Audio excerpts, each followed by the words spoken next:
And our top story, a Rolla woman is in jail after a 2-year-old boy fell into a pool and drowned. Phelps County Sheriff's Office says 33-year-old Emily Buell is facing multiple charges, including first-degree involuntary manslaughter. Deputies responded to a call Monday about a child who had fallen into a swimming pool and later died at the hospital. Buell is currently being held on a $100,000 bond. A former Missouri State Highway Patrol inspector admitted in court to accepting thousands of dollars in cash bribes for falsifying vehicle certifications. 67-year-old Larry Conrad worked as a motor vehicle inspector in St. Louis County, accepting bribes to pass vehicles and lie on certificates, saying the cars had no damage. Conrad was paid nearly $15,000 as part of the scheme. He faces up to 5 years in prison and a $250,000 fine. A Michigan man is facing DWI charges in a crash that injured 3 St. Louis area law enforcement officers over the weekend. James Gibbs of Flint, Michigan, is in custody, accused of rear-ending a state trooper's vehicle while driving a tractor-trailer. A Glendale area officer and 2 highway patrol troopers were injured, this again near St. Louis. Investigators say they were using their vehicles to block an abandoned car on I-44 and had their emergency lights on. You can see the damage done right there. And today, another candidate is preparing to officially announce a bid for 2024. It comes just one day after President Biden launched his own re-election campaign. CBS's Jared Hill has more on Mr. Biden's message and the response from likely voters.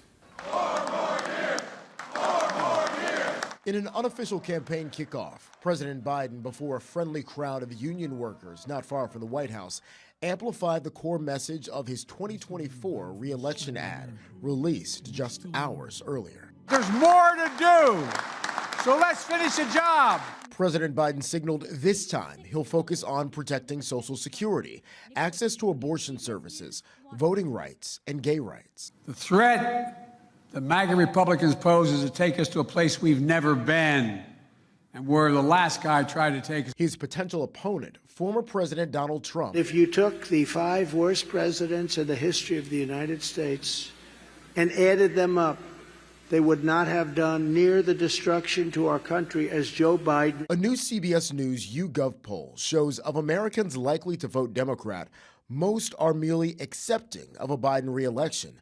Just 22% are excited. The wide-open GOP field continues to expand.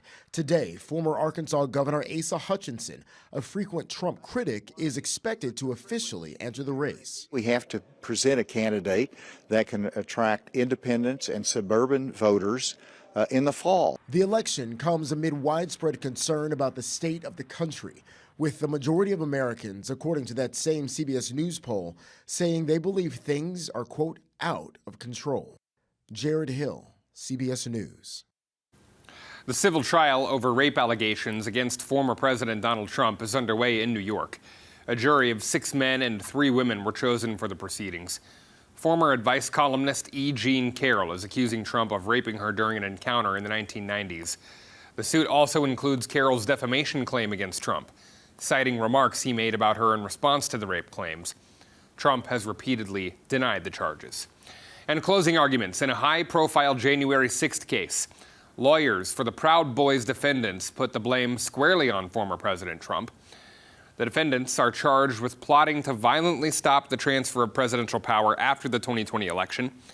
The lawyer for the former Proud Boys national chairman, Enrique Tarrio, tells jurors it was Donald Trump who caused the riot, and his client is being used as a scapegoat, while emphasizing that Tarrio was not present at the Capitol during the insurrection. Breaking news from overnight here. Afghanistan's Taliban government has killed the ISIS militant suspected of plotting a deadly bombing at the Kabul airport 2 years ago. The bombing happened during the U.S. withdrawal from Afghanistan, where 13 U.S. service members were killed, as well as 170 Afghan civilians. The fighting between the Taliban and ISIS factions escalated earlier this month. The United States saying it took a couple of weeks to verify that the mastermind of the bombing had in fact been killed. Thousands of Americans and foreigners are hoping to escape the fierce fighting that's taking place in Sudan. Even with a 72-hour ceasefire taking effect overnight, near constant gunfire can still be heard across the capital city. And Fighter jets are visible in the sky, making it clear Sudan's warring generals have no intention of laying down arms. U.S. citizens in Sudan have been told the State Department will provide them with guidance on land routes out of the country. Well, tomorrow is the NFL Draft, and the stage is nearly set at Union Station in Kansas City. Crews are working on the final touches of what will be the largest theater in the NFL Draft's near 90-year history. You're looking at it right here. This is where it's all going to happen. All of those picks will come out onto the stage to their name being called. That theater, made up of 10,000 square feet of LED panels and screens spanning the size of a football field. And Union Station will play as a beautiful backdrop. Just knowing how beautiful the building is itself, we just had to make sure that we included that into the overall draft theater, which also is why the theater is as big as it is.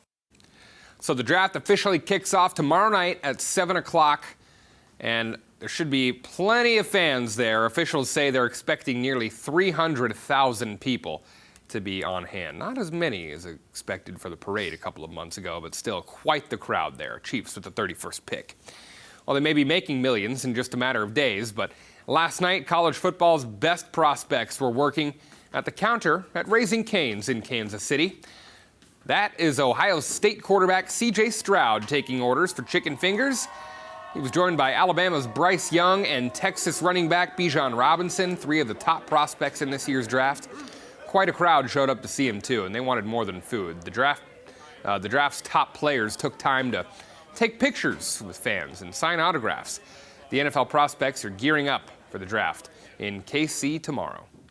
Where I get picked or what number, for me, it's I know that God's going to put me in the right position. So wherever that is, I'm grateful for that, and I'm just excited to be able to take my next step and live out my dream in the NFL. It's either going to be Stroud or Bryce Young going number 1 overall to the Carolina Panthers. We'll see who it is. You can join Color 10 next week to help local families in need on Wednesday, May 3rd. We're raising money and food for Ozarks Food Harvest, Convoy of Hope, and Cross Lines. Price Cutter will have donation bags for sale as part of its Checkout Hunger campaign. You can purchase one at checkout for a family in need, or you can round up your purchase at the register to benefit Cross Lines. You can also donate money to the 3 nonprofits on our website, ozarksfirst.com.